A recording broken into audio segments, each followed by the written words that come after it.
The end is nigh. Or isn't. Hard to tell cause it hasn't happened yet. But what we do know for a fact is what were the last commercial DOS games. So, let's talk about some of these in their respective genres.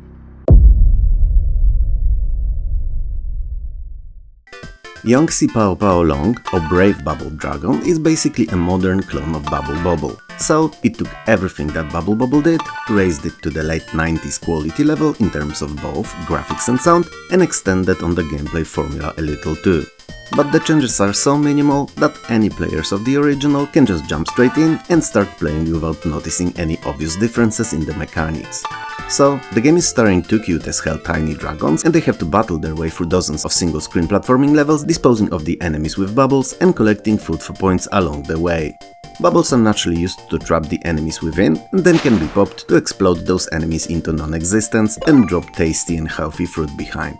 Come to think of it, it means that all of the cute creatures that you'll be popping left and right like a maniac with a needle in a balloon factory are just ironically healthy piñatas. Healthy as in that they drop fruit instead of candy. Who would have thought such a thing was even possible?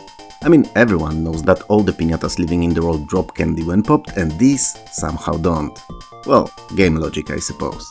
But I fear that it may be messing with the kids' heads, putting weird ideas in them, trying to teach them that the piñatas are built different than how the nature made them. I mean, what's next? Are we soon going to learn that the tooth fairy is not real? Come on, everyone knows that it is and it lives in the same kingdom as piñatas do. Oh well, I suppose educational systems aren't as good as they used to be.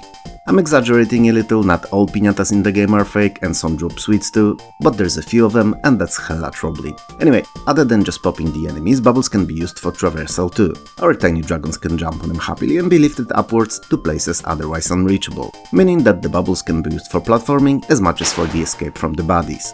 So far it sounds just like another Bubble Bobble game, right? And for the most part, it actually is. Which, you know, is great, cause Bubble Bobble was easily one of the best single-screen platformers ever made, but there are some small differences. One of them being keeping the groups of stages bundled together into thematic worlds, with each of the worlds having their own unique design and creatures. There are also bonus stages within the game and small changes to the gameplay mechanics. They're fun and fresh, but don't change the game too much so that it would feel like something else. So stuff like teleporting doors for instance. Small change, big fun. Oh, and bosses. Yup, there are bosses too and they're pretty cool to battle against and all require a very specific and fun to figure out mechanic to beat. They're just great. Presentation-wise, other than missing the iconic musical theme of the original, everything is fantastic. The sounds and music are both rather good, high quality and fit into the on-screen action, and the graphics, while 2D, are beautiful, detailed and super smoothly animated. If you enjoyed the original and/or like single-screen platformers, they were hardly any better in 1997. And this one, being the last commercial release on DOS, was phenomenal and an incredible goodbye to the rapidly aging platform.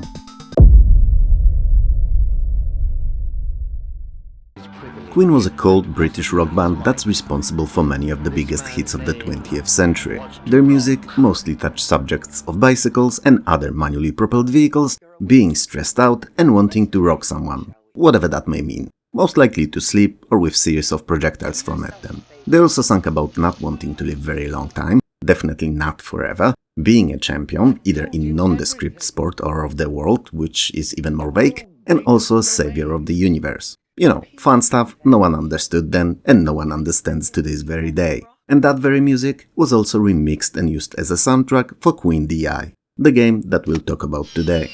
It's a third-person action-adventure very similar in its design to Resident Evil titles, meaning that the environments are in a large part pre-rendered with some sparse 3D objects with all the characters in 3D and overlaid on top of them. Oh, and the camera is obviously fixed and swapping its position between the scenes. Often erratically when you're at the point where two scenes switch, which is more annoying than having a dinner with someone who smacks their lips constantly while eating. A pet peeve of mine perhaps, but it just gets on my nerves. Anyway, I never enjoyed that approach to the early 3D in video game design as it was easy for me to get confused, with the camera jumping between different points of view in the same room or location, depending where you walked within it. Annoyances aside, what is this game all about even? The setting of Queen DI is rather dark, gloomy and depressing, and something very similar to 2002 movie Equilibrium starring Christian Bale. It's a dystopian future where the world is ruled by an all-seeing machine called the Eye, which has eradicated anything and everything, promoting creative expression. So, the order prevails and the individuality and artistry should not be promoted, not to lure the hungry minds into a trap of free thinking, which is obviously dangerous and toxic to peaceful, established and well-working societies. So the world is blunt, sad and submissive to the evil Eye. You play as Agent Dobrok, an operative cooperating with the Eye, an enemy to the general populace, a traitor, all rolled into one. But in the course of your duties, you accidentally rediscover a cache of old rock music and are promptly detected, blamed for its existence and sentenced to death in the so-called arena, a live TV show where contestants battle former arena champions called the Watchers. A cruel irony, if you ask me. Anyway, doesn't this part of the plot remind you of something? It emanates very strong The Running Man vibes for me, which was another old and underrated sci-fi flick, this time with Arnold Schwarzenegger though. Whatever. This is where the game starts, and from this point onward you take upon yourself to escape the arena and destroy the Eye, as you finally saw it for what it really was. Interestingly enough, many elements present in the game were later on adapted into the musical We Will Rock You, so if you've seen it, you should recognize some story bits here and there. I've never had a chance to see it, or any other live musical for that matter, so don't take my word for it. It's a curiosity I found about the game online. Gameplay features a lot of exploration and combat, hand-to-hand and melee, so if you like that in games with claustrophobically small room and corridor designs, you'll enjoy it here too. Queen is not a bad game. It just came a little late, as it was way too long in the development, so upon its release not only it looked a little dated, but also did not play as good as some other competitive titles did. And that's why it's a rather obscure and a little known game.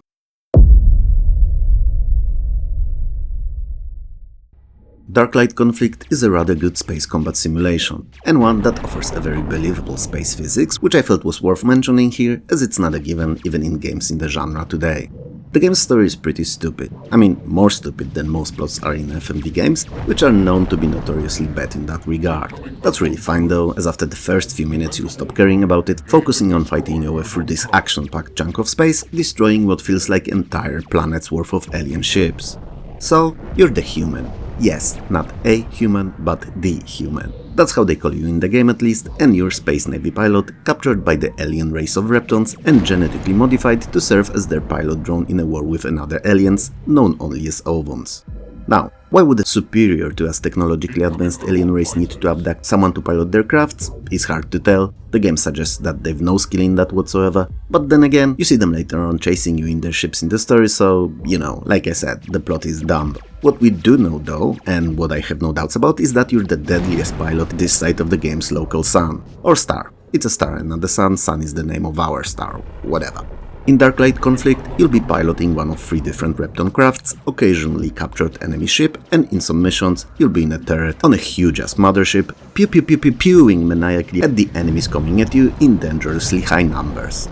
It may not be the widest selection of crafts, but they're all uniquely filling and fun to fly around in, and variety of missions you'll partake in more than makes up for a limited selection of ships. So, you'll naturally take part in numerous skirmishes against bigger and smaller fleets of enemies, you'll defend Repton motherships, or attack those belonging to Ovons. You'll clear the asteroid fields or even seek out and retrieve objects using tractor beam among others. And all of them will be hella fun if you're someone who's into space combat, which, I have to say here, is really well made.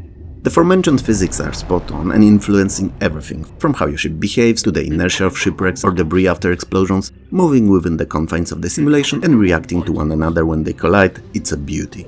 So you zoom around this beautifully detailed, realistic feeling space, disposing of countless enemies, completing over 50 varied missions, and, well, having fun. Because despite a little inflated difficulty level and an army worth of alien ships to dispose of, when you get into Darklight Conflict, get used to its gameplay loop, it's addicting as hell, on par with combating games like X-Wing or Wing Commander. So, you could say that it's very similar to the 2 classics in terms of combat, while serving a very superficial and plainly put stupid plot. There's one area other than the plot that Darklight Conflict could improve in, and that's controls. Because the default scheme is not most user-friendly and not all of the controls can be changed, so you'll need to get used to it to break through its initial barrier of annoyance, so to speak.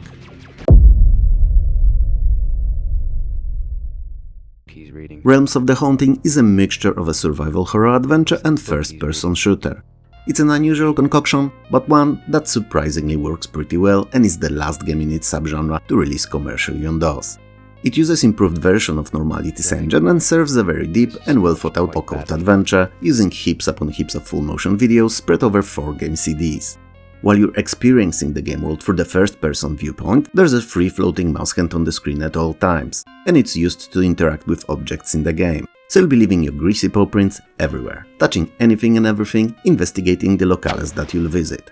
Puzzles that you'll be solving are generally speaking logical and not based on trial and error, but beware, cause quite often you'll be pixel hunting for that one particular object or a place to click on that may be hidden away somewhere, difficult to spot, but required to progress further.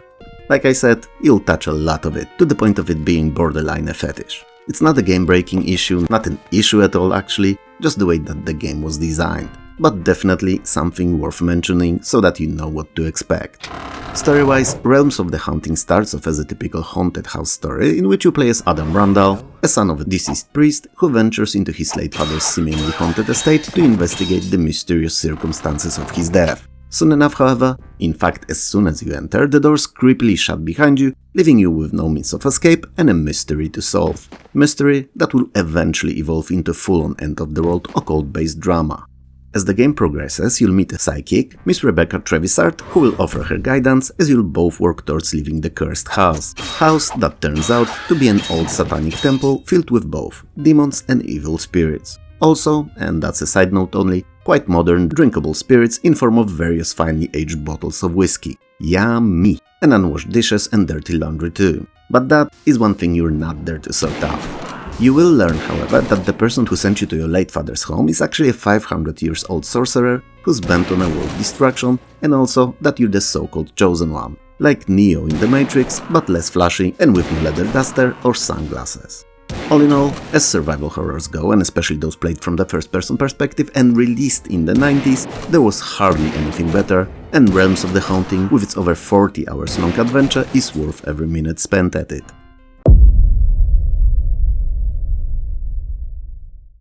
Pro Pinball Big Race USA is the third game in the Pro Pinball series of 3D games, and a much improved simulation at that too. There's a lot of inner table mechanics that you can configure now, same as you would on a real table. So stuff like flipper strength or table angle to name a few. The physics engine has been improved considerably too, and best of all that the Big Race USA includes in terms of mechanics is made in a way that would make it possible to be recreated on a real-life table. So purists of the genre would definitely enjoy this one since it didn't use any impossible elements.